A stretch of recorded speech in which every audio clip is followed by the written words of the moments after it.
Okay, so I remember going through this phase when I was young. I was going through a Sunday school class, and I got kicked out of so many Sunday school classes. It's not even funny. Like a lot of the teachers thought I was really disrespectful or rude, or I was just trying to, get attention or whatever. Because I'd ask so many questions. They would be sitting there and they would say, "Well, God said the Moses parted the Red Sea," and I'm like, "Wait." Moses parted the Red Sea with what? A stick? Did he just like swim through it and it parted, or did he cut it with a board or a knife or something, or did he just like blink and it just happened, or like what did he do? Did he use the force? Did he, what are you talking about? How did he do that? And he's like, well, in the Sunday school teacher tell me, well, but by the power of God. That's like, so you're telling me God gave this guy the power to part the Red Sea, right? But he won't give me a new Xbox? And he's like, well, you probably don't have faith. And then he told me something. He said, in the Bible it talks about if you have faith the size of a mustard seed, that you could move a mountain. I was like, well, how do I know if I have faith like that? He goes, you'll never have faith like that. Well, how do you know I'll never have faith like that? And I would just ask questions like this all the time, And it got to the point where I was getting kicked out of different Sunday school classes and everything until I finally found one teacher that would always answer my questions. But, my point is, first of all, don't ever be afraid to ask questions. And second is, I was always wanting God to prove himself to me. Like, I wanted to ask these questions. I want to know, okay, why would he do that? Why would he do this? Why would he make me? Why would he make this? Why is he going to make something so imperfect if he knew it was going to happen? I was so questioning. And I'd have these moments where I'd sit at home and I'd sit in my bed and I'd look at my Bible like, okay, God, if I'm going to read this Bible, you're going to have to prove to me that you're real. So I'm going to need lightning to strike that house right there.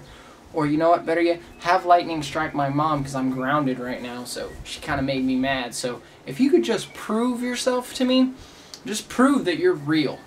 Then I'll read my Bible, and I promise I'll go to church every weekend. And then I'll start being a real Christian.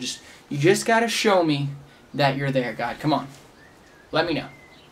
Anything. Lightning, earthquake, lava, nothing? We good? No swarm of mosquitoes, no raining fire, nothing? No. And then I started thinking, why does God need to prove himself to us? And I had this epiphany on my way home from work because I'm sitting there and I'm thinking, I just got back from a job interview and I'm like, God, just give me this job, God, please, just give me this job. I need it. And I know I'm going to be a good worker.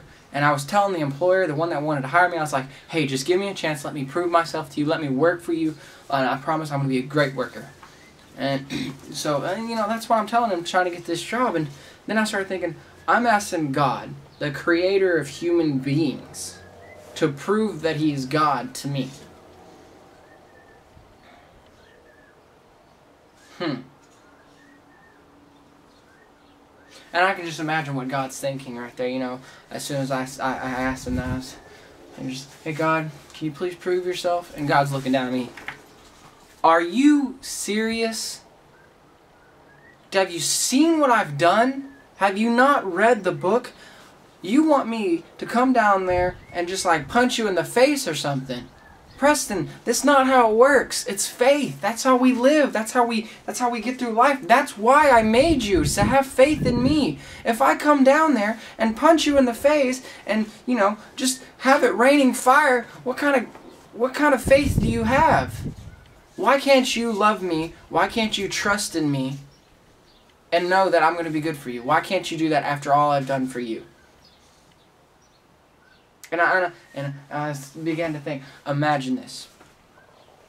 Imagine this. We're sitting here asking God to prove himself. After he has sent his only son, Jesus, you've heard about him, his only son, to die on the cross for us. And we're still asking him to prove himself. I didn't know what to say after that. I really didn't. So I'm thinking, maybe instead of asking God to prove himself to us. I think, and I think a great way to get proof from God is not having God prove himself, but having me prove myself. Just like I want to prove myself to the employer that's hiring me, just like I want to prove myself to all my Call of Duty buddies that I can do a 360 no-scope off the top of, the bus in Nuketown.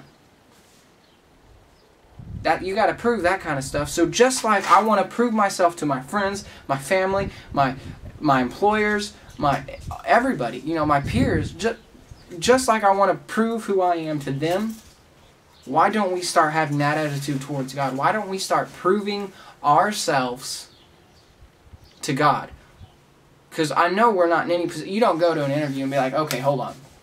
Now, before you hire me, I want proof that you're going to be a really cool boss and, let me go into work whenever I want. I'm allowed to be late and I want extra pay even though I'm not there. That's what you're going to have to do for me.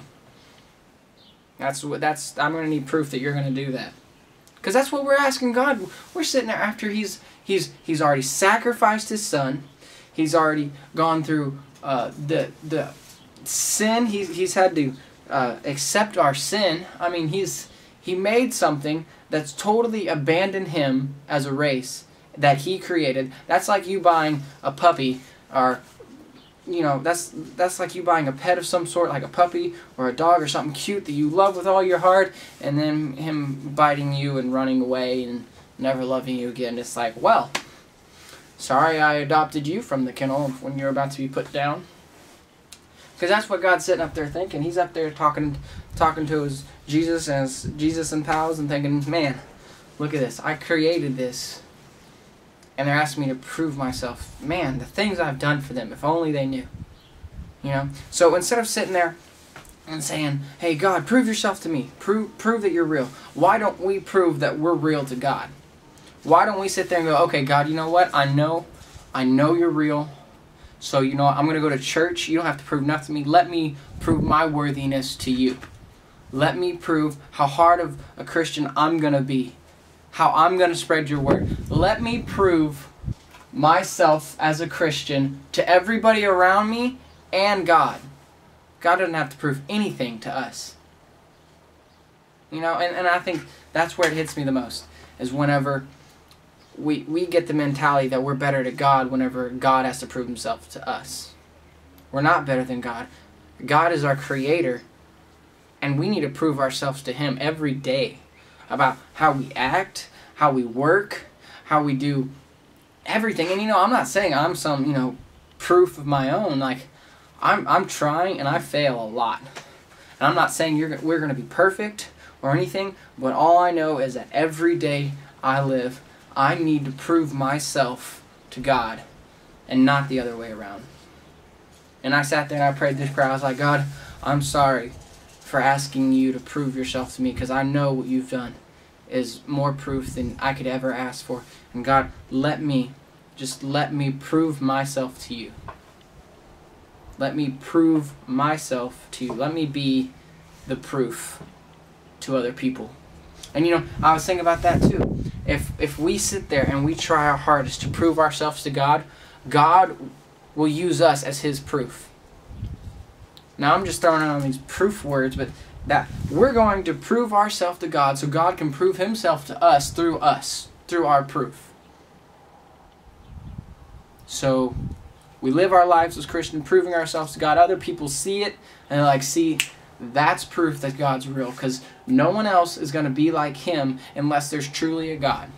No one else is going to try that hard at school for a God that's not real.